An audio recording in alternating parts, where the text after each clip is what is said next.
All rise. Seated.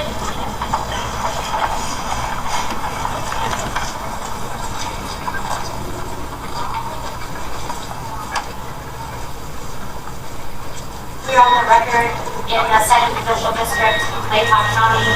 This is the Magistrate's Division of District Court.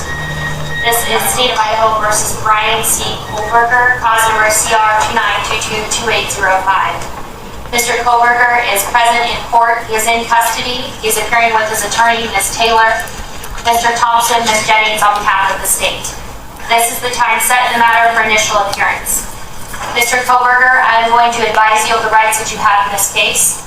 I am going to go over the criminal complaint with you, and then we're going to discuss setting the matter for further hearing. You have the following rights. You have the right to remain silent. Anything you say can and will be used against you. You have the right to the presumption of innocence. That means the state bears the burden to prove that you are guilty of this offense beyond a reasonable doubt. You have the right to a preliminary hearing. A preliminary hearing is a probable cause hearing. At that hearing, the state must establish that more likely... So you've decided it's time to get good at chess, but you didn't get the benefit of an early start, and you don't have 8 hours a day. More likely than not, these felony offenses were committed, and you were the one that committed the felony offenses. You have a right to have that hearing within 14 days if you remain in custody. If you are bound over at that preliminary hearing to district court, if the court finds probable cause, you would be bound over to district court. And at that time, you can enter a plea of not guilty, and you can have a jury trial set within 6 months of your appearance in district court. At both your preliminary hearing and your jury trial, you have the right to confront and question any evidence or witnesses called against you. Call witnesses on your own behalf, and compel witnesses to be present and testify at the state's expense. You have the right to be represented by a lawyer. If you cannot afford one, one could be appointed to represent you based upon your financial need. You also have the right to appeal any conviction in your case. Do you understand these rights? Yes. I am now going to go over the criminal complaint with you. Count 1 of the criminal complaint charges you with the felony offense of burglary. It alleges that the defendant, BRYAN C. Kohberger, on or about November 13th of 2022 in Layton County, State of Idaho, did unlawfully enter a residence located at 1122 King Road, Moscow, with the intent to commit the felony crime of murder, in violation of Idaho Code 18-1401 and 1403. The maximum penalty for that offense, if you plead guilty or are found guilty, is not less than 1 year in prison, no more than 10 years in prison, and or a $50,000 fine or both.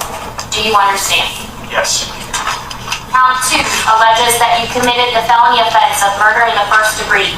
It alleges that the defendant, BRYAN C. Kohberger, on or about November 13th, 2022, in Layton County, State of Idaho, did willfully, unlawfully, deliberately, with premeditation, and with malice aforethought, kill and murder Madison Mogan, a human being, by stabbing Madison Mogan, from which she died, in violation of Idaho Code 18-4001,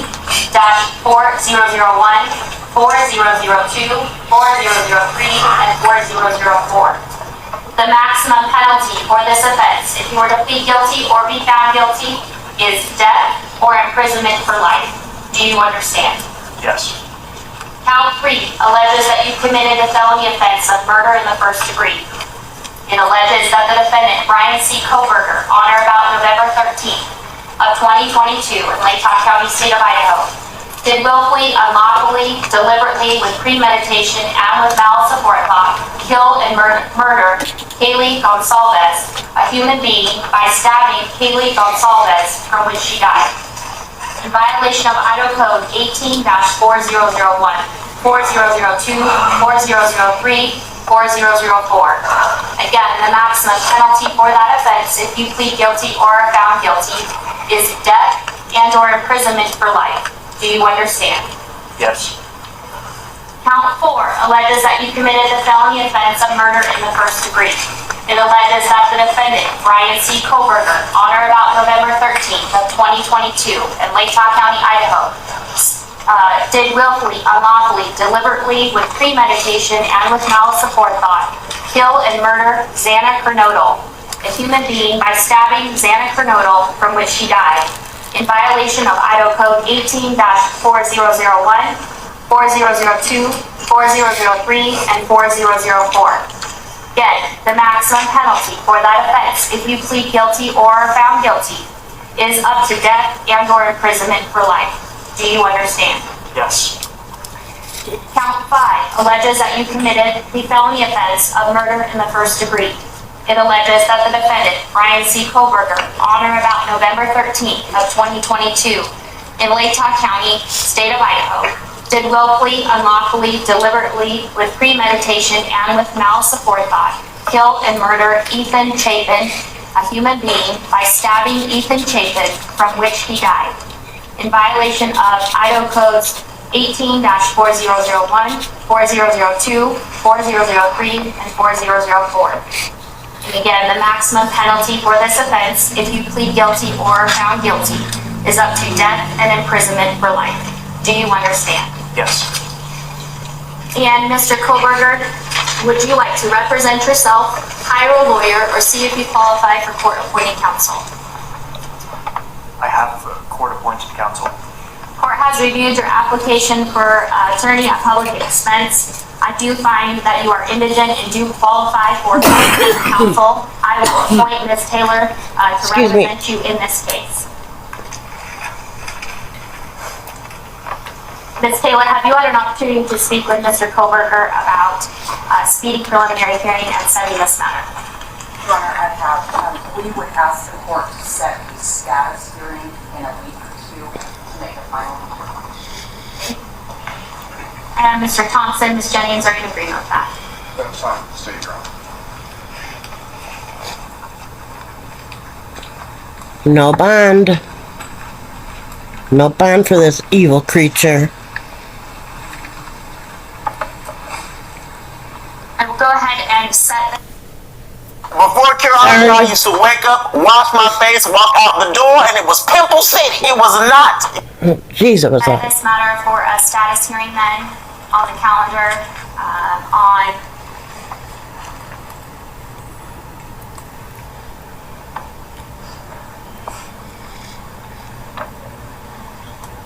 January 12th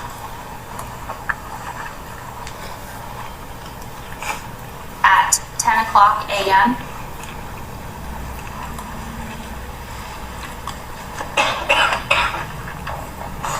We will make sure notice is sent, and then Ms. Taylor, do you wish to argue bail at this time? rotten piece of crap. I would ask the court to consider setting a bond. Mr. Kohberger right now is on a no bond hold. It's a limited request as I don't have enough information. We are new to the case. We have reviewed very much in the way of information about the case and work on the case. But we would want the court to know that Mr. Kohberger has a good family that stands up. And Mr. Thompson. The state's position is that Mr. Kohberger is not qualified, is not entitled to bond in this case. The charges as noted on the arrest warrant itself.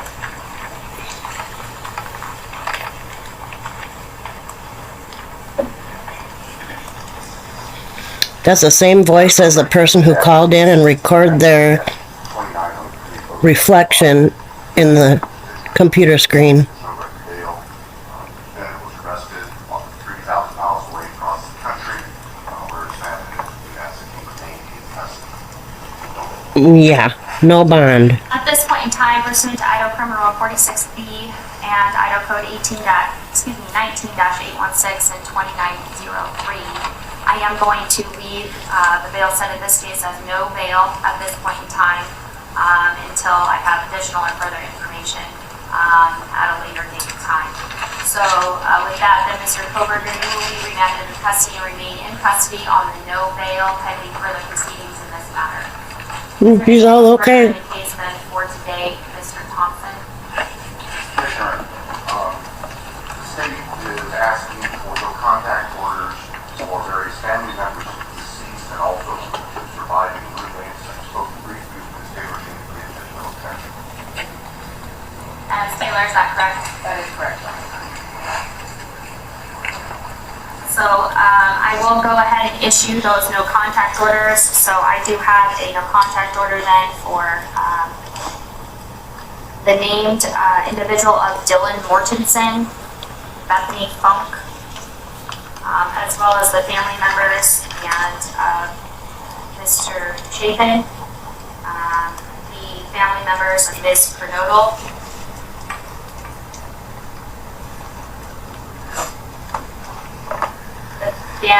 excuse me. It's Mr. and Ms. Laramie, Mr. Mogan, Ms. Cheeley, and then a number of members of the Gonsalves family. Those specific names will certainly be provided to you, Mr. Kohberger, by way of me providing notice of these documents or with a copy of these no contact orders. What you do need to be advised of and what will be in this no contact order is you are prohibited from having any contact with them whatsoever.